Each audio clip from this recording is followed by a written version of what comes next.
Coming from Galapagos, that strange, beautiful laboratory of evolution untouched by time, Peru hits you like a freight train of history and humanity.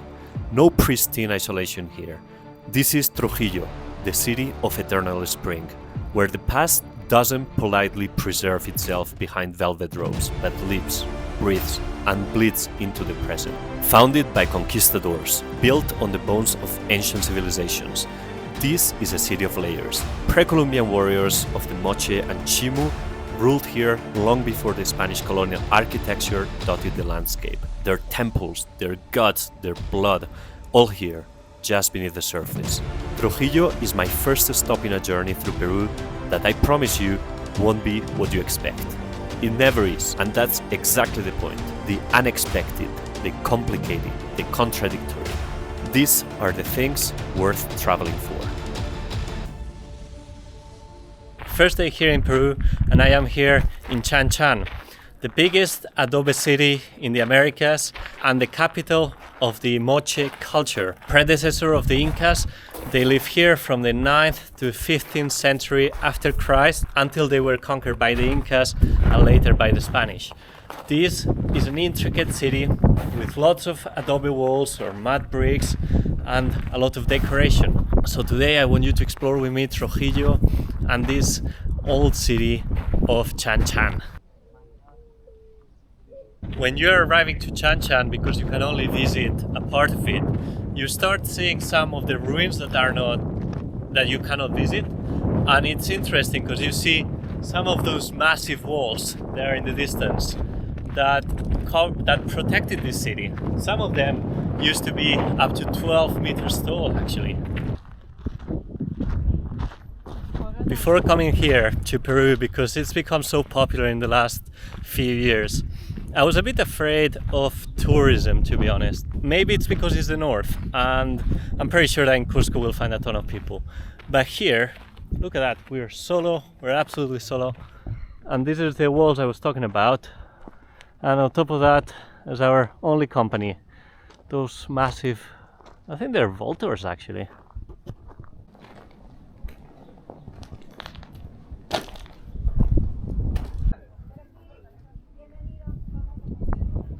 Once you come in and you're here in the palace, you can see how things are a lot better restored, a lot better kept. And you can see what is the pièce de résistance of this place. All the carved walls.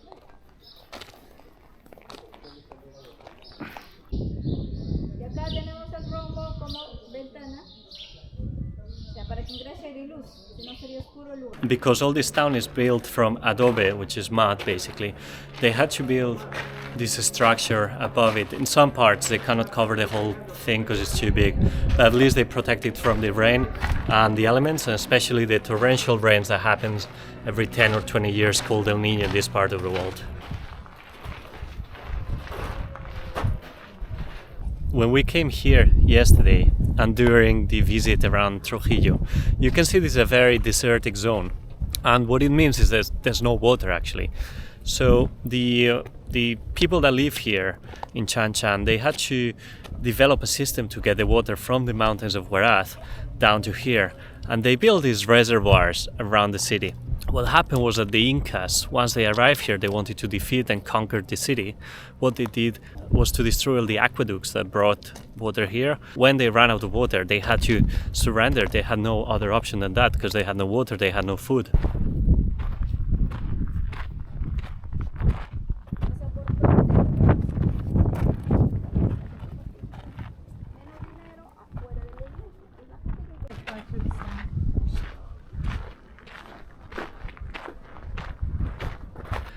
It is very cool to see this, but I have to confess you something. We came here because it was easy to come from Galapagos, from Guayaquil where we were, and our idea was to do the north of Peru, go all the way up to Chachapoyas and see what they call the Machu Picchu of the north.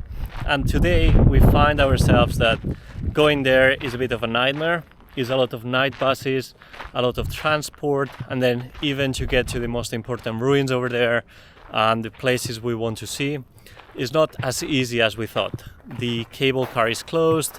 The second biggest or One of the largest waterfalls in the world is about 50 kilometers from the town. It's not nearby.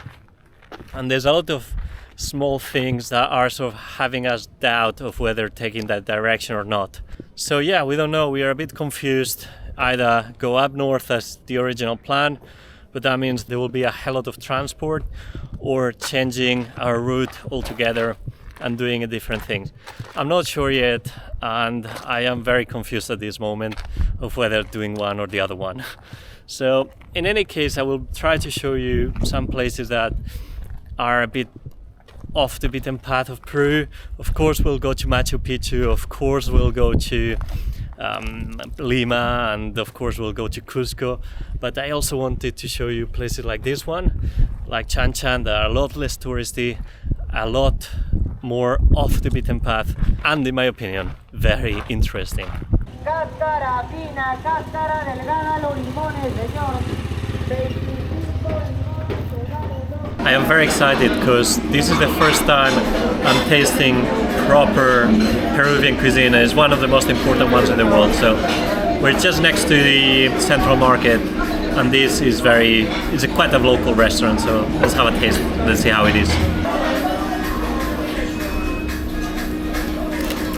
So I'm not sure what it is, but it's like a potato with a sort of red chili sauce, but it's very, very mild. It is not spicy. And then so a quarter of a boiled egg on top. It's not bad. Good starter. Now we're talking. Stewed cabrito from the north of Peru. I think it's goat. I think it translates as goat. I'm not so sure, but stewed cabrito, and it looks fantastic. It looks very good. The cabrito was really, really good. So now let's explore the market, because that is where you know what kind of food and veggies you can find in here.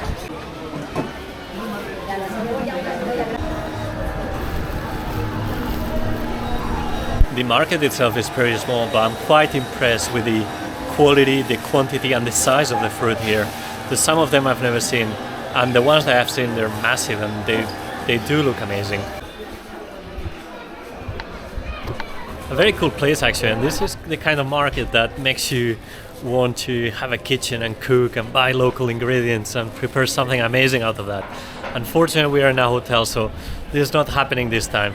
But I think we will do it during our time in Peru. Rent an Airbnb, get a kitchen, and cook something fantastic.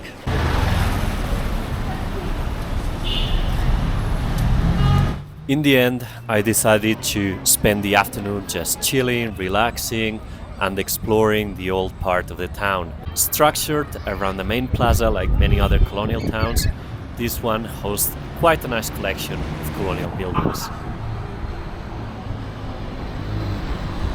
The town itself has nothing particularly interesting, however it's quite a nice colonial place, tons of beautiful buildings around, but not a particular spot I would come just for the architecture or just for the town. It's more about the archaeological sites outside, and then it's just a nice bonus, have nice food. The market was very nice, and then in the afternoon enjoy a bit the city, have a drink and some delicious food, and then it's completed your day, you know.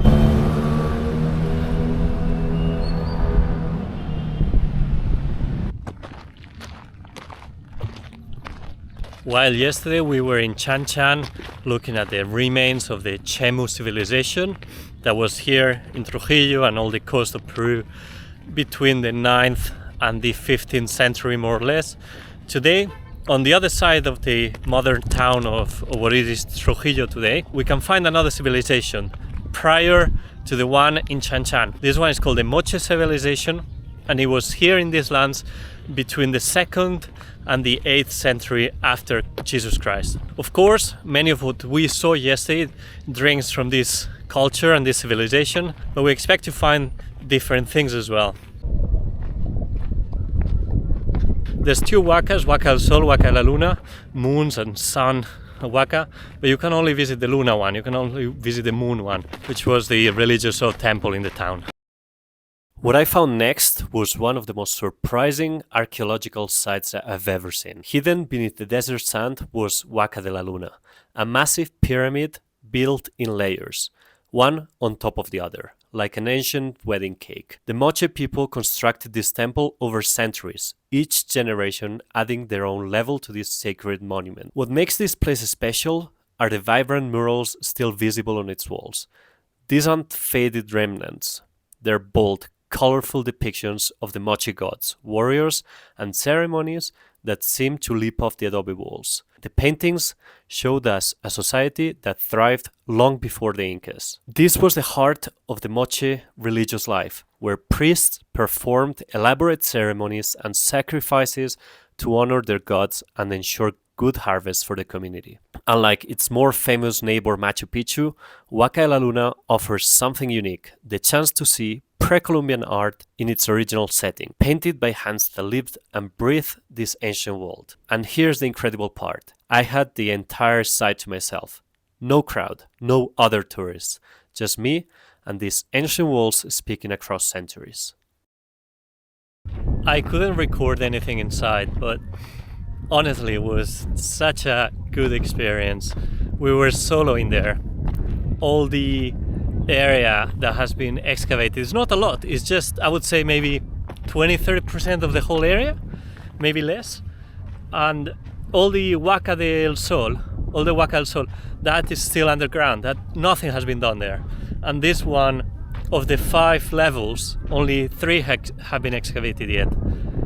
And yet, the colors are just mind-blowing. I don't know, I have no words for that.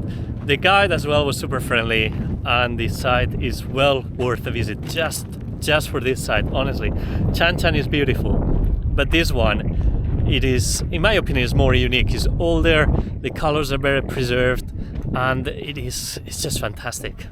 It is a shame, however, that the government doesn't invest more into excavating the rest of it, and they don't promote it as well. All the tourists go to Machu Picchu and go do all the route from Lima to Machu Picchu and back. And this is just, okay, it's an overnight bus from Lima away, but it's not that far away, it's not that uncomfortable to come here, and yet it is gorgeous. Nobody, just alone. How can you be totally alone here? This would be like a massive tourist hotspot in any other country. And we're here alone visiting this and visiting Chan. It doesn't get into my head. So anyway, that has been Trujillo for us. Fantastic place. Come here if you have the time, because it's just beautiful and you'll see things on your own. So thanks for watching, and see you again in the next video. Not sure where we'll be going next. Goodbye.